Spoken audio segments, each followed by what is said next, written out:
out of the office, especially my team where we had to work 24/7 because we were the POCs for a lot of partners overseas. So it was very normal to work from home anyway. And all I needed to do was work from home for a couple of hours at the end of the day to pick up my daughter every second week. You can imagine it was a surprise to me when the manager of the partners team, yes, the same guy that has been going around spreading lies about me, sat me down and just flat out said that my flexible working arrangements would be revoked effective immediately and I need to find alternatives. I got for saying kick will only last as long as Eddie's willing to call it an advertising expense for steak. It was doomed to fail from the start. No advertisers running on Amazon IVS, no organic growth, have to hire people to come. It was doomed. Yeah. Here's the thing, everybody. Ultimately, the same test exists for Kick as it does for every other streaming platform. Would people go there and voluntarily stream there for free? If the answer is no, then there is no long-term commitment to growing the platform. I said this about YouTube at the time as well. If YouTube wanted to, they could genuinely create a massive competitor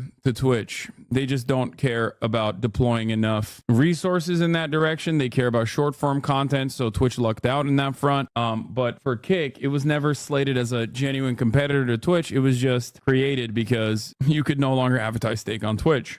Sorry, but this is wrong. Kick is genuinely thriving. I like a lot of creators that move there and they're cleaning it up. Currently, I'd say only about 85% of the streamers there are Nazi kid diddlers. They're making progress. Yeah. Twitch has always had issues itself in getting people to the platform. They were pretty open about this pre-2016. They've always relied on big gaming releases. Kick doesn't have that draw. Well, it's a little bit different when the big draw you have is like the next drop or something, you know what I mean? I'd rather have a platform have a bigger draw with gaming releases than new slurs being unearthed. It's like, hey, we found a new way, guys. We found a new and unique way to distribute CP and accrue and aggregate and distribute CP. That's the big draw. Or a new slur at the slur factory, a new way to film yourself doing crimes. Additionally shocking that, you know, people who got the bag to stream there specifically defend it. Of course, doesn't mean that Twitch doesn't have its fair share of problems. Of course it does. It's just that, you know, at least it's not a platform that is genuinely trying to market itself as the place to go to when you get banned out of every other platform for doing sometimes crimes, like literal crimes. When the bag dries up, you will see what streamers truly feel about this platform. They won't say it while they're being paid, obviously, but when they are no longer being paid, you will hear what their true opinion was on the matter. Will anybody turn around and go, well, what the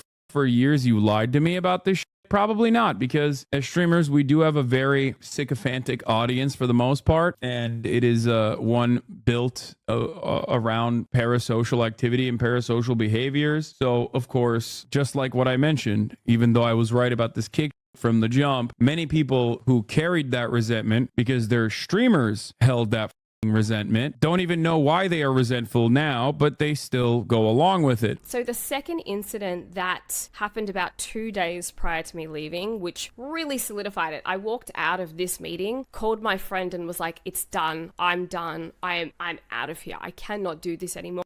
We were talking about the fact that they were trying to get a very beloved Twitch streamer over to Kick to stream steak as well. And God, it's horrible.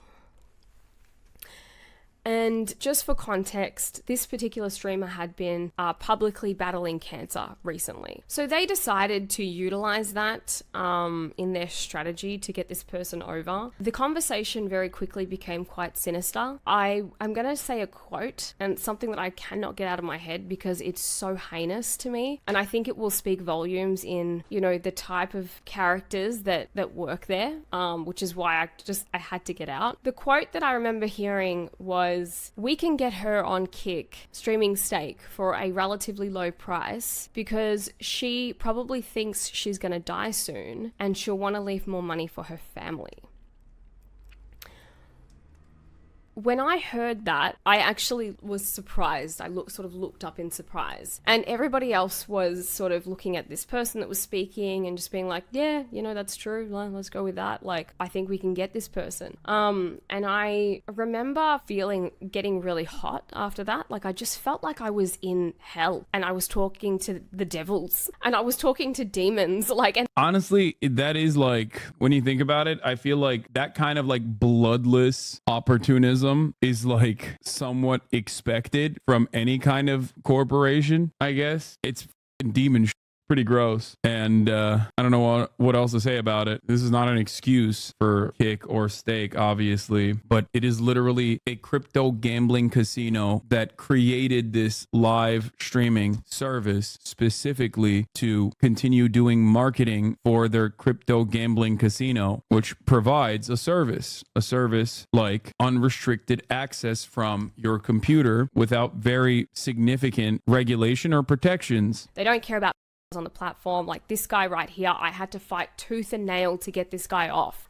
This is something I went into detail in the other video, but yeah, fought so hard to get this guy off, and he told two 14-year-old girls that he wanted to do something sexual to them, and he even included their age in the proposition. I mean, if you haven't seen the video, it's so heinous, it's so wrong, and the fact that everyone there could watch it almost with a grin on their face. There were staff members who were defending it, saying that it was a joke. That was actually one of the first times I was like, I have to walk away. If this guy stays on the platform, I have to go. Before I got there was no verification process for if somebody was underage. And it's so funny because by the time I left, me and compliance had put together a process, and because I was pushing it so hard, I'm like, we cannot allow anybody under 13 to stream. Now, nobody knew this, by the way, because I guess when you copy Twitch's TOS verbatim and then you just get some random guy in the office to change, the wording, none of the staff know the terms of service. So a lot of people were just like, nah, she can stream even if she's 6 years old because, she'll have her dad near her or whatever. And it's like, no, that's actually not the case. She cannot be on the platform and she cannot hold her own account. Funnily enough, when I left, I was like, okay, good. The child safety part is pretty much done. They have a process now in place, and I'm pretty sure there's no need to allow children on the platform, because what market are you trying to capture? You already have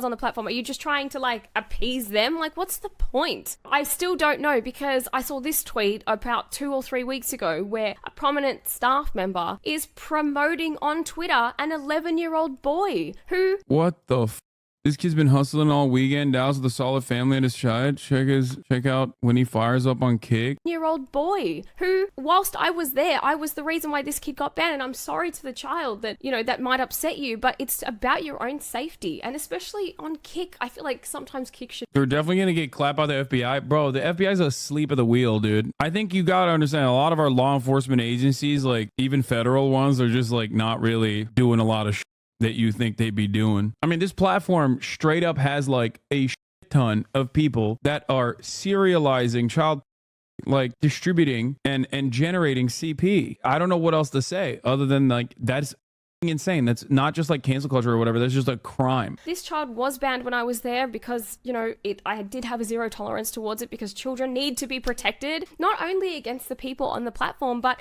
you need to protect children against being, exploited by their parents, which you see on YouTube all the time. You need to protect children from people on the streams. If he got chatbotted or, a bad character came into his stream and started saying horrible things that you can only imagine, I would feel guilty for that. And who knows what that's going to do to that child. Yeah, also, aside from the fact that he's streaming on a platform with people who are literally distributing CP. As he grows up. Ugh. God, I just can't believe these people. Anyway, so as you can see in the tweet, he's just promoting him. He's reinstated his account. The kid gets featured all the time and he's verified, and he's 11. And the reason I know he's 11 is because on his Facebook page that he used to stream on, it says, I turned 11 in Dallas. They just blatantly ignore their terms of service, which are in place to protect children from dipshit like this, that I, for some reason, had to fight to get off the platform. I'm sorry. Thank God she's gone. She's the wokest employee I've ever seen. Good riddance. That's not wokeness. It's basic common sense on how to run a company. The company was built on free speech. The minor thing and the Jake Future thing were a bit far, though. I can't get mad at that. What? Oh, I guess it's a bit far for the CP